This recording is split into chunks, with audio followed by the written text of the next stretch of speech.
சாதனை மாணவர்களுக்கு வீட்டுமனைகள் பரிசுகளை வின்னர்ஸ் இந்தியா நிறுவனம் வழங்கியது.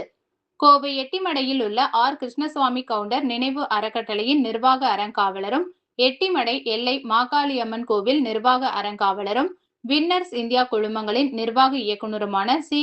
கண்ணன் நிபுணர்களிடம் கூறுகையில், தந்தையின் நினைவு அறக்கட்டளை சார்பில் கோவை மாவட்டத்தின் பல்வேறு பகுதிகளில் சமுதாய பணிகளில் ஈடுபட்டு வருகிறோம். 10ஆம் வகுப்பு மற்றும் 12ஆம் வகுப்பு பொதுத் தேர்வுகளில் கோவை மாவட்ட அளவில் முதலிடம் பிடிக்கும் மாணவர்களுக்கு வீட்டுமனைகளை பரிசாக தந்துள்ளோம்.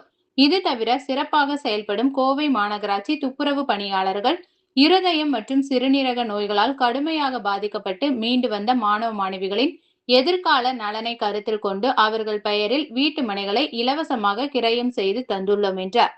மேலும் தமிழர்களின் பாரம்பரிய விளையாட்டான ஜல்லிக்கட்டை ஊக்குவிக்கும் வகையில் சிறந்த மாடுபிடி வீரர்களுக்கும் இலவச வீட்டுமனைகளை வழங்கியுள்ளோம் என்றும், இது தவிர ரேக்லா போட்டியில் முதலிடம் பெறும் வீரருக்கும் வீட்டுமனைகளை வழங்கி வருகிறோம் என்றும், அனைத்து வசதிகளையும் கொண்ட எங்கள் லேஅவுட்டுகளில் நாங்கள் இலவசமாக கொடுத்த வீட்டுமனைகளில் இன்று ஏராளமானோர் வீடு கட்டி மகிழ்ச்சியாக வாழ்ந்து வருகிறார்கள்.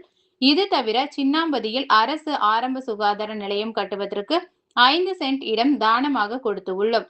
தற்போது அந்த இடத்தில் அரசு ஆரம்ப சுகாதார நிலையம் கட்டப்பட்டு கடந்த மாதம் பொதுமக்களின் பயன்பாட்டிற்கு வந்து உள்ளது என்றார். அனைவருக்கும் வணக்கங்க. வருடம் தோறும் நம்ம ஒரு 10-15 ஆண்டுகளாக 10th +2 ஃபஸ்ட்டு மார்க் எடுக்கிற குழந்தைகளுக்கு நம்ம ஒரு லேஅவுட் ஃப்ரீயாக கொடுத்துட்டு இருந்தோம். அந்த லேஅவுட்டோடைய பத்திரத்தை இன்றைக்கி அவங்களுக்கு உரிமையாளர்கிட்ட கொடுக்குறோம். அதே மாதிரி பழங்குடியின மக்களுக்கு குழந்தைகளுக்கு படிப்புக்காக நோட்டு புக்கு, இந்த ஸ்கூல் பேக்கெல்லாம் இந்த வருஷம் கொடுக்குறோம். எங்கள் மூதாதையர்கள் இந்த சின்னாம்பதி புதுப்பதி 2 இடம் பழங்குடியினருக்கு குடியிருப்புக்கு கொடுத்தாங்க. பழங்குடியினர் எங்கள் மூதாதையர் காலத்திலேருந்து எங்ககிட்ட டிரைவராக இருந்தார். அவங்களுக்கு கல்வியான உதவித்தொகை இன்றைக்கி கொடுக்குறோம் நம்ம. அதே மாதிரி ஏழை எளியோர், இந்த உடல்நலம் குன்றியவங்களுக்கெல்லாம் நிறைய லேஅவுட் கொடுத்துருக்குறோம். துப்புரவு தொழிலாளர்கள் கோயம்புத்தூரில் ஒரு 25-30 பேருக்கு லேஅவுட் கொடுத்துருக்குறோம்.